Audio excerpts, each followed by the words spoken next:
Seperti yang kita tahu, negeri Perlis antara negeri yang terkecil dekat Malaysia, dan yang mana negeri Perlis ni merupakan asal dia adalah bilik Kedah. Jadi hari ni kita nak bercerita macam mana Perlis boleh menjadi sebuah negeri sendiri, dan Perlis juga memiliki sistem pemerintahan diraja. Jadi cerita ni kita balik pada abad ke-18, di mana pada zaman dulu Perlis ni merupakan daerah kecil yang terletak di dalam negeri Kedah lah. Jadi lokasi utama kawasan Perlis ni adalah Kuala Perlis.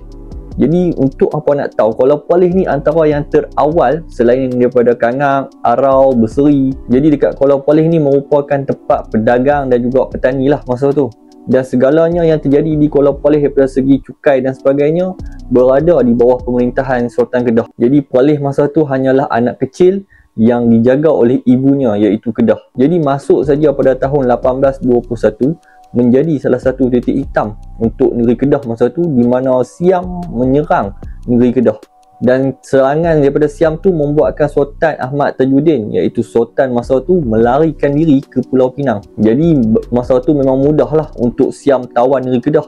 Siam boleh dikatakan bijak sebab selepas saja Sultan melarikan diri dan dia juga menguasai Kedah, dia memecahkan beberapa wilayah menjadi sebuah pemerintahan, dan antaranya negeri Perlis lah, di mana dia asingkan negeri Perlis ni menjadi pentadbiran sendiri. Jadi kenapa masa tu Siam buat macam tu? Jadi ini adalah satu strategi lah untuk Siam masa tu untuk pecah belahkan kawasan, jadi supaya Kedah ni menjadi lebih mudah dia tawan. Jadi dekat situ bermulalah proses pemisahan antara Perlis dan juga Kedah.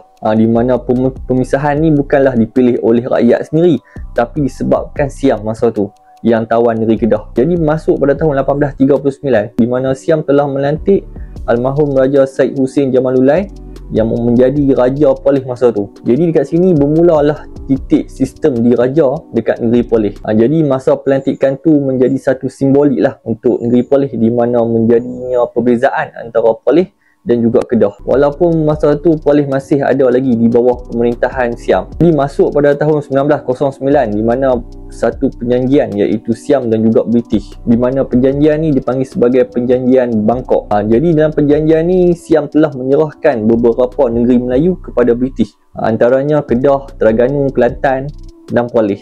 Jadi masa tu kita tak duduk di bawah pemerintahan Siam dah. Jadi kita bertukar daripada Siam pergi ke British pula.